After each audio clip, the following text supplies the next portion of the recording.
Hi welcome to our channel. ప్రస్తుతం మనతో పాటు దాము బాలాజీ గారు సీనియర్ జర్నలిస్ట్ ఉన్నారు. వారితో ఒకసారి మాట్లాడదాం. సార్ నమస్కారం సార్. నమస్తే. సార్ ఇక్కడ హైదరాబాద్‌లోని చంపాపేటలో ఒక అడ్వకేట్‌ని చంపేసిన ఘటన ఇప్పుడు రాష్ట్ర వ్యాప్తంగా కూడా సంచలనం సృష్టిస్తుంది సార్. అసలు ఏం జరిగింది ఈ ఇష్యూలో? ఎందుకు అడ్వకేట్‌ని చంపారు? మరి ఎవరు చంపారు? చంపిన వాళ్ళని ఇప్పుడు పట్టుకున్నారా? మరి పోలీసులు ఏం చెప్తున్నారు సార్ ఈ ఘటనకు సంబంధించి? ఇదొక సంచలనం సృష్టించిన కేసు ఈ మధ్య కాలంలో. అంటే ఒక న్యాయవాదిని ఆహ్, పట్టపగలు చూస్తుండగా ఒకతను వచ్చి చంపేసి వెళ్ళిపోయాడు. చంపాపేట ఆహ్, అంబేద్కర్ రోడ్ హ్మ్. అంబేద్కర్ వాడలో వాకింగ్ చేస్తా ఉంటే నిన్న మార్నింగ్ వచ్చి చంపేసి వెళ్ళిపోయాడు. ఇది షాక్‌కి గురి చేసిన సంఘటన. ఈ న్యాయవాది కాకుండా ఈయన మహేశ్వరం నియోజకవర్గం కాంగ్రెస్ నాయకుడు కూడా. ఈయన పేరు ఎర్రబాపు ఇజ్రాయిల్ ఈయన పేరు. వీళ్ళది నేటివ్ ప్లేసు రంగారెడ్డి జిల్లా మహేశ్వరం దగ్గర, మహేశ్వరం మండలంలో తొమ్మలూరు అనే గ్రామం. ఇక్కడ ఆయన చంపాపేట దగ్గర ఐఎస్ సదన్ పోలీస్ స్టేషన్ పరిధిలో చంపాపేటలో దగ్గర అంబేద్కర్ వాడలో ఉంటాడు. ఆయన ఒక ప్లాట్ కొనుగోలు చేసి అక్కడ ఫ్యామిలీ ఉంటారు. దానికి దగ్గరలోనే ఇంకొక అపార్ట్మెంట్లో ఆయన ఆఫీస్ పెట్టాడు. సో ఈ చంపింది ఎవరు, ఎందుకు చంపాడు అనేది చూసినప్పుడు ఇదొక విచిత్రమైన స్టోరీ అనమాట. అంటే ఊహించలేని కథగా మనం చెప్పుకోవచ్చు. సో ఏ రైటర్ కూడా ఇలాంటి కథను ఊహించలేడు. అదేంటంటే వీళ్ళ ఆఫీసు పెట్టిన చోట వాచ్మెన్ ఫ్యామిలీ ఉంటుంది. వాచ్మెన్ భార్య యంగ్గా ఉంటుంది. అక్కడికి కొంతమంది ఎలక్ట్రీషియన్లు రెగ్యులర్గా అపార్ట్మెంట్కి ఫిక్స్ అయి ఉంటారు. వాళ్ళు రెగ్యులర్గా వస్తుంటాడు. ఇలాగా ఒక దస్తగిరి అని ఒక 50 ఏళ్ల ఎలక్ట్రీషియన్. ఇతనికేమో చనిపోయిన అడ్వకేట్కి 55 ఏళ్ళు. ఈ ఎలక్ట్రీషియన్ రెగ్యులర్గా రావడంతో ఆ వాచ్మెన్ భార్యతో అతనికి అఫైర్ ఏర్పడింది. సో ఈ వాచ్మెన్ భార్యకు అఫైర్ ఏర్పడినప్పుడు వాచ్మెన్కి అది తెలిసిపోయింది. ఈ దస్తగిరితో గొడవపడ్డం, భార్యతో గొడవపడ్డం మొదలుపెట్టాడు. ఇది అపార్ట్మెంట్ వాసులకి అందరికి కూడా తెలిసిపోయింది. వీళ్ళు తాగేసి వచ్చి గొడవలు పడ్డం ఇవన్నీ ఓపెన్ అయినాయి. దాంతో ఏమైందంటే అపార్ట్మెంట్ వాళ్ళు లాయర్ని, ఈయన అడ్వకేట్ కాబట్టి ఈయన ఇన్వాల్వ్ అవ్వమని కొద్దిగా దీంట్లో చేశారు. సో ఈయన ఇన్వాల్వ్ అయ్యి ఆ దస్తగిరి చెప్పాడు, నువ్వు కొంత తప్పుకో, లేదంటే వీళ్ళకి గొడవలు ఎక్కువ అవుతాయి, నువ్వు రావద్దు, అది ఇది అని చెప్తే దస్తగిరి వస్తూనే ఉన్నాడు. దాంతో ఇతను పోలీస్ కంప్లైంట్, వీళ్ళేమంటే వాచ్మెన్ వాళ్ళు వీడి మీద పోలీస్ కంప్లైంట్ ఇవ్వాలంటే పోలీస్ కంప్లైంట్ ఇచ్చారు. సో దస్తగిరిని పోలీసులు పిలిపించి, మామూలుగా వాళ్ళు ఇట్లాంటి ఎలక్ట్రీషియన్ లాంటి వాళ్ళు అంటే ఖచ్చితంగా వాళ్ళు కౌన్సిలింగ్ అంటే వాళ్ళ ఉద్దేశం కొట్టడమే కదా. పెద్దవాళ్ళు అయితే కౌన్సిలింగ్ ఇస్తారు, కానీ ఈ కింది స్థాయిలో వాళ్ళు అంటే 4 కొట్టి ఇక మొదటి పోతే నిన్ను అరెస్ట్ చేస్తాం, లోపలేస్తాం అనేది బెదిరించి వదిలేశారు. దాంతో ఈ లోపల ఏమైంది, ఇక్కడ భార్యాభర్తల మధ్య కూడా గొడవలు రోజు తాగేసి అరుచుకుని రాత్రులు నిద్ర లేకుండా అపార్ట్మెంట్లో ఆ ప్రాబ్లం అయ్యేసరికి వాళ్ళు అపార్ట్మెంట్ ఓనర్స్ అసోసియేషన్ వాళ్ళు పంపించేశారు, వాళ్ళని ఖాళీ చేసేసారు. ఖాళీ చేసేసరికి ఈ దస్తగిరి ఏం చేశాడంటే లాయర్ని పట్టుకున్నాడు. నీకు తెలుసు కదా వాళ్ళిద్దరూ ఎక్కడున్నారో చెప్పు, వాచ్మెన్ వాళ్ళ అడ్రస్ ఇవ్వు నాకు అని, వాళ్ళిద్దరిని నేను చంపేస్తాను, లేదా ఆమె నాతో వస్తే సరే, లేకపోతే ఇద్దరిని చంపేస్తాను భార్యాభర్తనని ఇతను లాయర్ని బెదిరించడం మొదలుపెట్టాడు. ఎవరు? ఈ దస్తగిరి. లాయర్ ఇదేంది, నేనేమన్నా బ్రోకరా నీకు అని అతని మీద గొడవకి వెళ్ళాడు. ఇతను ఆల్రెడీ కాంగ్రెస్ లీడర్ కూడా కాబట్టి ఇతను కొంత రూడ్గానే వ్యవహరించినట్టుగా చెబుతున్నారు. సో అతను వినకుండా మెసేజ్లు పెట్టడం, లాయర్ ఫోన్ కాల్స్ ఎప్పుడంటే అప్పుడు చేయడం చేస్తున్నాడు.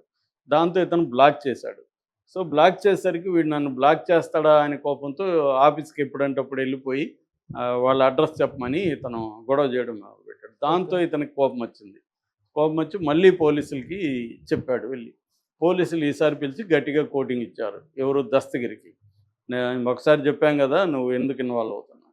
సో బయటకు వచ్చాడు దస్తగిరి, దెబ్బలు తిని బయటకు వచ్చాడు. ఇప్పుడు దస్తగిరికి పాయింట్ ఆఫ్ వ్యూ ఏమంటే, ఈ లాయర్ కానీ లేకపోతే అసలు ఈ గొడవ అయ్యేది కాదు, హాయిగా నేను అమ్మాయితో ఎంజాయ్ చేస్తున్న వాడిని, సో ఇతని వల్లే ఇదైంది అన్న ఒక కోపాన్ని, రివెంజ్ని పెంచుకున్నాడు ఇతను. అంటే ఇతను కొంత ఎమోషనల్గా కూడా ఆమెతో ఇన్వాల్వ్ అయినట్టు కనిపిస్తున్నాడు. సో దాంతో ఇతను తన లవర్ని తన నుంచి దూరం చేశాడనే ఒక కోపాన్ని ఇజ్రాయెల్ మీద దస్తగిరి పెంచుకున్నాడు. సో దాంతో ఏం చేశాడంటే, తను ఇతని మీద రెక్కీ చేశాడు. డైలీ యాక్టివిటీ ఏంటి, వాళ్ళ ఇంటి దగ్గర కాపు కాసి తెల్లారితో చేస్తే ఇతను డైలీ వాకింగ్కి వెళ్తాడనే విషయం అర్థమైంది. సో అలాగా కొద్ది రోజులు రెక్కీ చేసి వాకింగ్లో ఎవరెవరు ఉంటారు, ఇతను ఒక్కడే వెళ్తాడా ఏంటి, ఇవన్నీ చూసుకొని ఎక్కడ చంపితే స్పాట్ బాగుంటుంది ఇతన్ని, మనం ఎస్కేప్ అవడానికి ఏంటి, ఇవన్నీ జాగ్రత్తగా అతను అబ్జర్వ్ చేసి ప్లాన్ చేసుకొని ఒక కత్తి కొనుక్కొని, సో నిన్న అర్లీ మార్నింగ్ ఇతను వాకింగ్కి వెళ్ళి ఉంటే సడన్గా వచ్చి చంపేశాడు. చంపేసినాక కూడా ఇతను ముందే డిసైడ్ అయినాడు, చంపేసినాక మనం పారిపోకూడదు, ఎందుకంటే మళ్ళీ పోలీసులు పట్టుకుంటారు, ఎలాగూ సీసీటీవీలు ఇవన్నీ ఉంటాయి కాబట్టి పోలీస్ స్టేషన్లో లొంగిపోదాం, జైలుకి వెళ్ళి మళ్ళీ చూసుకుందాం బెయిల్ కథ అనేది తను డిసైడ్ అయినట్టుగా కనపడుతుంది. అందుకని అతి దారుణంగా వచ్చి చంపేసి పారిపోయాడు. సో అక్కడ ఉన్న మిగతా వాకర్స్ వాళ్ళు షాక్కి గురయ్యి తన్ని హాస్పిటల్కి తీసుకుపోయారు ఇమీడియట్గా. అంటే 108కి ఫోన్ చేశారు, 108 వచ్చి హాస్పిటల్కి తీసుకెళ్లారు, బట్ హాస్పిటల్లో చనిపోయాడు.